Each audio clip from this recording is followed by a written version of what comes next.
యువ రక్తం, young blood, సరికొత్త స్ట్రాటజీ, ఫ్యూచర్ కు పునాది.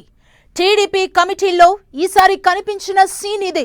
సీనియర్స్ జూనియర్స్ ని బ్యాలెన్స్ చేస్తూ యంగ్ బ్లడ్ కి పెద్దపీట వేస్తూ గతానికి భిన్నంగా కూర్పు జరిగింది. అందులో విజయనగరం జిల్లాకు చెందిన ఓ టీడీపీ మండల అధ్యక్షురాలికి పోలిట్ బ్యూరోలో చోటు కల్పించారు. జిల్లాకు చెందిన మరో 4-5 నేతలకు పార్టీ పదవులు దక్కాయి. విజయనగరం సెంట్రిక్ గా టీడీపీ వేస్తున్న స్కెచ్లేంటి? మహానాడు అక్కడే, పార్టీ కమిటీల్లో ఆ జిల్లాకే పెద్దపీట. ప్లానింగ్ ఏంటి?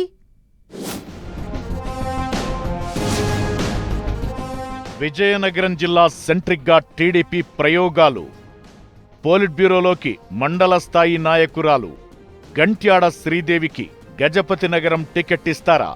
సీనియర్లను కాదని యంగ్ లీడర్లకు ప్రమోషన్. మహానాడు అక్కడే, పార్టీ కమిటీల్లో ఆ జిల్లాకే ప్రయారిటీ. విజయనగరం జిల్లా పసుపు దళంలో సరికొత్త జోష్ కనిపిస్తోంది.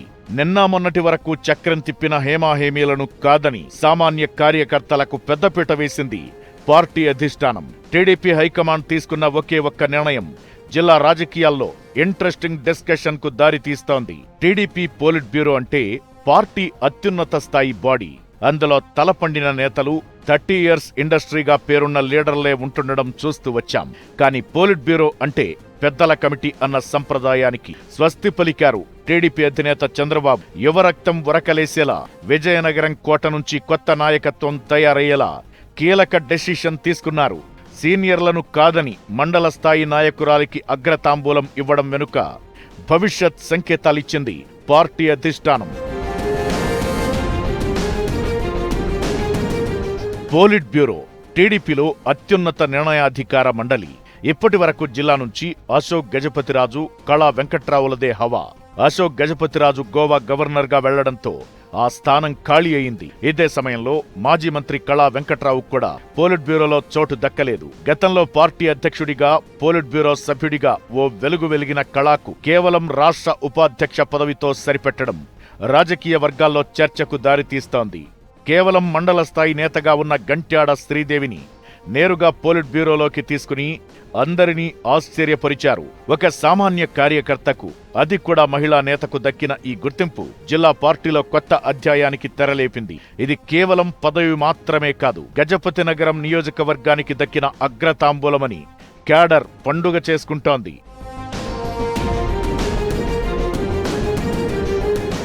మంత్రి కొండపల్లి శ్రీనివాస్ ప్రాతినిధ్యం వహిస్తున్న గజపతి నగరం నియోజకవర్గం నుంచి టీడీపీ మండలాధ్యక్షురాలు గంట్యాడ శ్రీదేవిని పోలిట్ బ్యూరోలోకి తీసుకున్నారు. జిల్లా టీడీపీలో తొలిసారి ఓ నాయకురాలికి అత్యున్నత పదవి దక్కింది. గతేడాది పార్లమెంటరీ మహిళా అధ్యక్షురాలి పదవి వరించే అవకాశం ఉన్నా ఛాన్స్ మిస్ అయింది. సాధారణ కార్యకర్త, మండల స్థాయి నాయకులకు పోలిట్ బ్యూరోలో స్థానం కల్పిస్తామని పార్టీ వేదికలపై ప్రకటించిన చంద్రబాబు, లోకేష్ ఈసారి ఆ ప్రయోగానికి తెరలేపారు. దీంతో విజయనగరం జిల్లాలో ఫస్ట్ టైం ఓ టీడీపీ మండల స్థాయి నాయకురాలికి పార్టీ అత్యున్నత నిర్ణయాత్మక మండలి అయిన పోలిట్ బ్యూరోలో అవకాశం లభించింది. గజపతి నగరం మండలంలోని మరుపల్లికి చెందిన శ్రీదేవి 2004లో టీడీపీలో చేరారు. పార్టీ అభివృద్ధికి అంకిత భావంతో పనిచేస్తూ వస్తున్నారు. 2007లో మరుపల్లి ఎంపీటీసీగా గెలిచిన ఆమె 2008లో జిల్లా టీడీపీ మహిళా విభాగం ప్రధాన కార్యదర్శి అయ్యారు. 2014 మండల పరిషత్ ఎన్నికల్లో మరుపల్లి నుంచి రెండోసారి ఎంపీటీసీగా గెలిచి గజపతి నగరం ఎంపీపీగా సేవలు అందించారు. 2019-25 మధ్యకాలంలో గజపతి నగరం నియోజకవర్గ టీడీపీ మహిళా అధ్యక్షురాలిగా బాధ్యతలు నిర్వర్తించారు. 2024 సార్వత్రిక ఎన్నికల్లో కొండపల్లి శ్రీనివాస్ గెలుపునకు కృషి చేశారు. పోలిట్ బ్యూరోలో చోటు కల్పించడం ద్వారా గజపతి నగరం భవిష్యత్ టికెట్ ఆమెదేనన్న సంకేతాలను అధిష్టానం పంపిందన్న టాక్ నడుస్తోంది. అటు సీనియర్లు నిరాశలో ఉన్న యువరక్తానికి ప్రాధాన్యం ఇస్తూ క్యాడర్లో కొత్త జోష్ నింపాలని బాబు ప్లాన్ చేస్తున్నట్టు చెబుతున్నారు.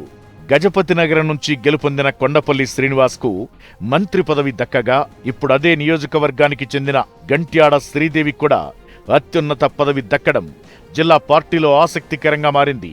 గంట్యాడ శ్రీదేవికే కాదు, టీడీపీ అధిష్టానం ప్రకటించిన పార్టీ జాతీయ రాష్ట్ర కమిటీలలో విజయనగరం జిల్లాకు ప్రాధాన్యం లభించింది. రాష్ట్ర అధికార ప్రతినిధిగా కావలి గ్రీష్మను, రాష్ట్ర ఉపాధ్యక్షుడిగా కిమిడి కళా వెంకట్రావును నియమించారు. రాష్ట్ర కార్యనిర్వాహక కార్యదర్శిగా కోళ్ల అప్పలనాయుడు, కిమిడి రామ్మల్లిక్ నాయుడికి పార్టీ పదవిలో చోటు దక్కింది. జిల్లాకు చెందిన నేతలకు కీలక బాధ్యతలు అప్పగించడం పార్టీ శ్రేణుల్లో ఉత్సాహాన్ని నింపింది. ఇప్పటికే టీడీపీ మహానాడును విజయనగరం జిల్లా నెల్లిమర్ల, శ్రీకాకుళం జిల్లా ఎచ్చెర్ల నియోజకవర్గాల పరిధిలో మహానాడు ఏర్పాటుకు సన్నాహాలు జరుగుతున్నాయి. మరోవైపు పార్టీ కమిటీల్లో జిల్లాకు చెందిన నేతలకు కీలక పదవులు దక్కాయి. దీంతో విజయనగరం టీడీపీలో సరికొత్త జోష్ కనిపిస్తోంది. అయితే పార్టీ పదవుల్లో సీనియర్లు సైడ్ లైన్ కావడంతో పొలిటికల్ ఈక్వేషన్స్ స్పీడ్గా మారుతున్నాయి. పోలిట్ బ్యూరోలో చోటు దక్కించుకున్న గంట్యాడ శ్రీదేవి ఈ అవకాశాన్ని ఎలా అందిపుచ్చుకోబోతున్నారు? జిల్లా రాజకీయాల్లో ఆమె మార్క్ ఎలా ఉండబోతోందన్నది వేచి చూడాలి మరి.